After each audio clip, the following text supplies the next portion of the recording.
Welcome to Adrenalize. This episode is soaked in alpine adrenaline. We're going to take in high speed, high action, and highly skilled ski slope pursuits. Snowboards, skiers, and a few other ways of getting around up here that you won't believe. We're skiing through stunning outlooks over alpine lakes high up in the Southern Alps, South Island, New Zealand. Thick snow provides perfect pathways, and it's all on for experienced and early stage skiers alike. In the next half hour, we're going to see the best, the bravest, and the most bruising by both. So button up against the cold and come on up a few thousand feet to adrenalize the Alps.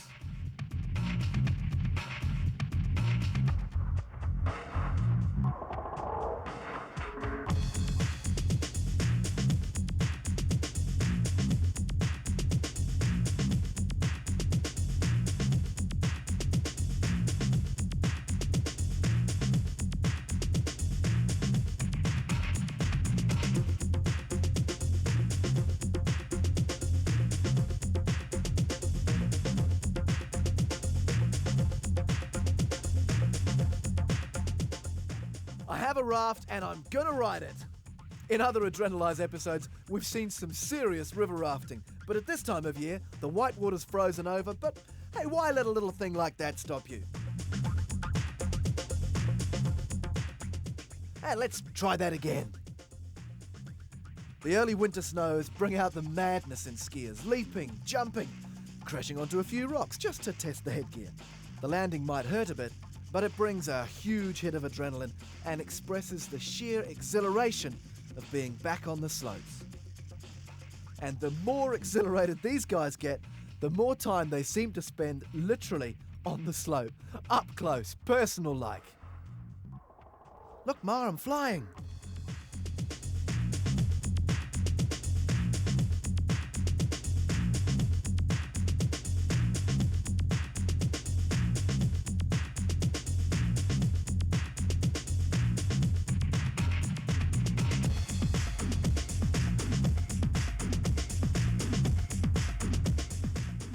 Now, let's just see what does happen here. Uh-oh, Pinky's not moving.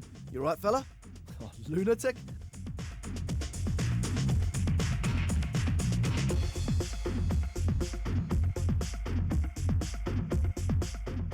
And this must be his mate. Off a cliff, OSHA! Snowboard flip, I see! Now, which is worse, do you think? The ice bath or this? Well, it's your call.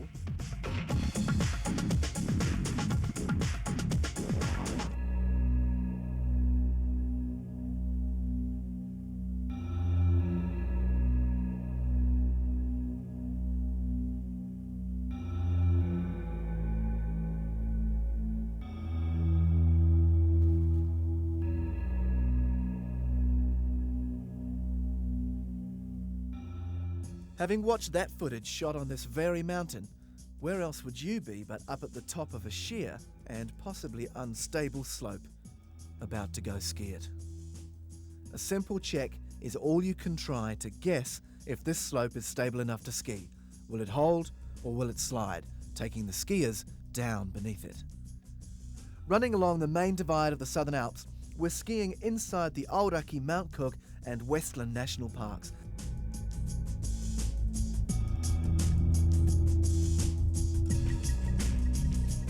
One down and safely enough. But has he simply loosened the snow face? There's only one way to find out. Here goes. This is wilderness skiing, the seductive draw of virgin snow, waiting to welcome the carving turns of courageous skiers. Avalanche remains a constant concern, but when the experience is as pure as this, how can you resist?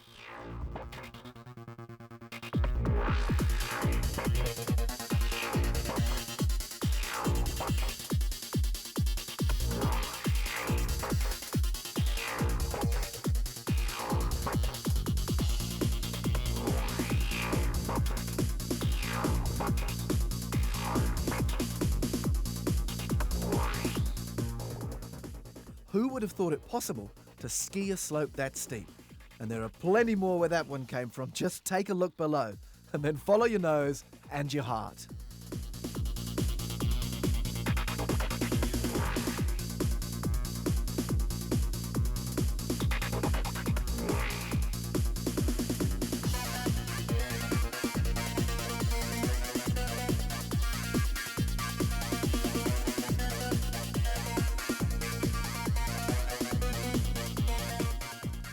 Notice as they head down the slope that they're often almost rocking back on their skis. The weight in their boot bindings when driving directly down the slope is back on their heels. This is called floating, a powder-only steep slope technique, the exact antithesis of the skiing most of us learn for less ideal conditions usually experienced. Their aim is to keep the tips of their skis cleanly above the snow and between turns to float down.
Before skiing down that untracked and possibly unstable slope, we talked over and considered the risks and the possible consequences, weighed them up against the payoff, and made the decision to do it. It's the age-old addiction and attraction of a new challenge. When a challenge is new, untried, it's unpredictable. And to make a choice like that demands faith. Faith in yourself, in your ability to react to the unpredictable, to whatever the exact challenge may turn out to be. The overwhelming sense before leaping off that ledge was fear. It takes faith in yourself and the commitment to face your own fear and to overcome it. When you overcome your fear, you're free.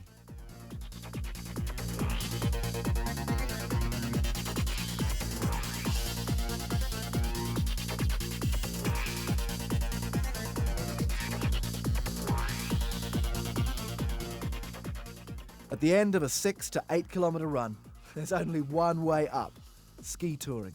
Those are nice words for a long walk up the mountain. New Zealand's national parks are dotted with small cabins that anyone can stay in for just a few dollars a night. The only problem is there's no ski lift and no overland bus service to get you up here. The only way in is on a special permit-approved helicopter ride or by the more easily and readily available walk. It takes some doing, but once you're there, it's all yours. The cabin we sheltered in is bolted straight onto rock to withstand the 100-knot winds blowing up from the Tasman Sea just 14 kilometres away. Up here, the mountain has strong physical presence that all alpine skiers and mountain climbers experience. Sometimes friendly, sometimes fierce. The presence of the mountain is as real as the chill in the air and the cut of the snow.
The main divide of the Southern Alps was built by ancient and massive forces some 80 million years ago.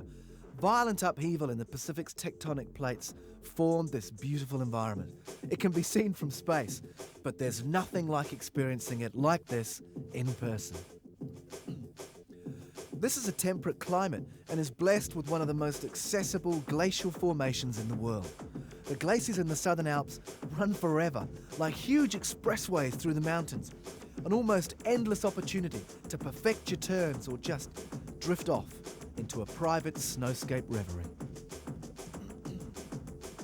But just in case you think all this came easy, here's a few of the day's outtakes that you might enjoy.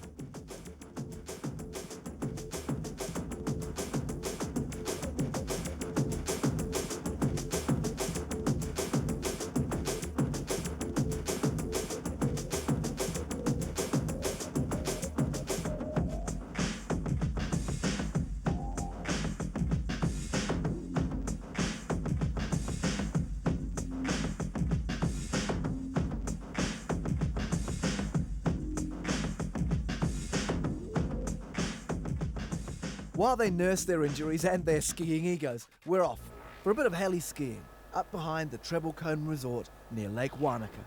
We took a helicopter in here and are well above the commercial ski lift fed fields.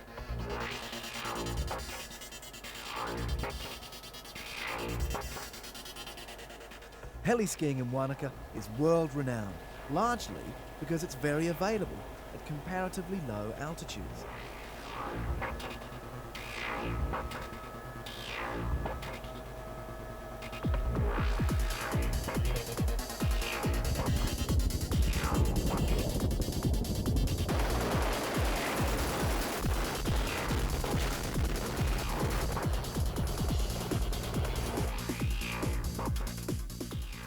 This height, we have a head full of fresh, clean air. Bit of a stretch, and we're off.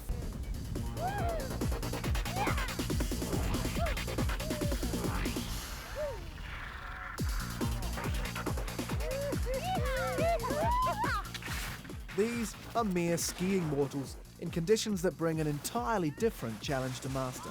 This is crud snow. There's some lovely powder, but it's underneath a frozen layer that coats the whole slope. The top crust is formed by an overnight temperature change. Yesterday's top snow melted in the sun and then hardened overnight into frost and ice when the air temperature dropped.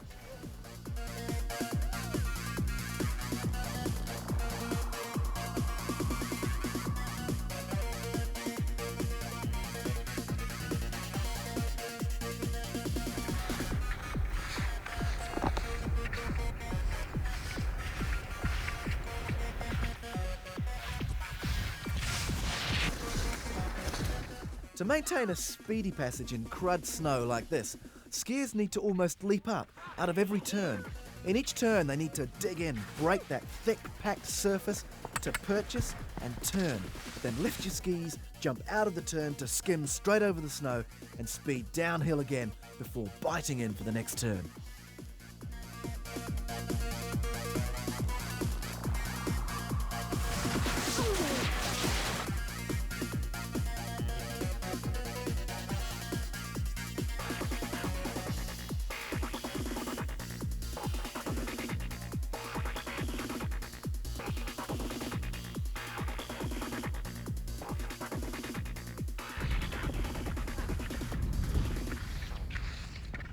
This section is open trail and very safe. Of course, if you wanted more of the challenging skiing we saw earlier, there's plenty of dangerous and severe slope to the left or the right. Because the course taken's up to each skier, some wanting serene, safe rides, others seeking danger. You never know when someone may ski into trouble. We've watched one local avalanche fall already, and in case they see another, every skier carries an avalanche beeper with them. As romantic as the idea of a digging dog may be, when you're buried under tons of earth, ice and snow, you want all the technology available. Ski time is playtime. Sometimes wide, sweeping turns and extravagant sideways jumps are called for. Other times, and just for fun or maybe to show off, a high-speed procession of tight turns and staccato jump steps make the perfect celebration of enjoying one of nature's most beautiful playgrounds. And playgrounds they are. Here's a quick look at the means and the machines people employ to have a hell of a good time where the highest hills abound.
And so, once more to the summit.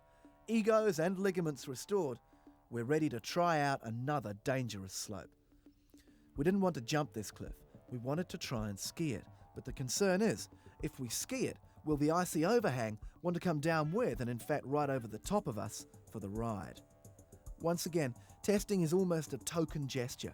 We watched an ice overhang fall yesterday, but this one seems okay.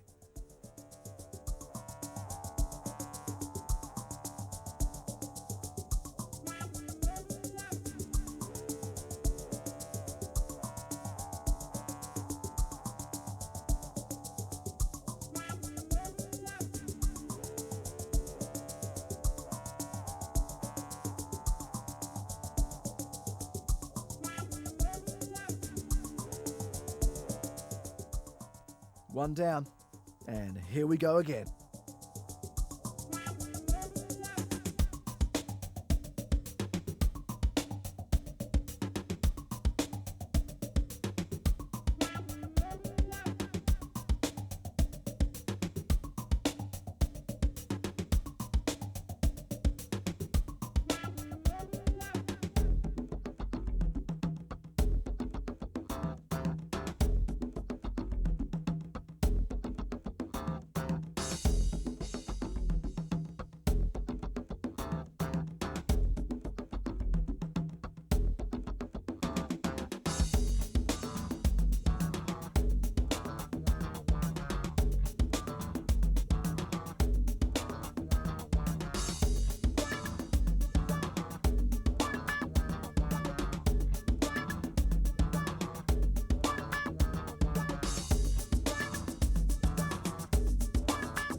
Wilderness skiing is for the moment, high above the Tasman Sea on untouched slopes, leaving only tracks in the snow, but taking away memories of the mountain that we can keep forever. So blessed by a multicoloured sunset, we say see ya from this episode of Adrenalize.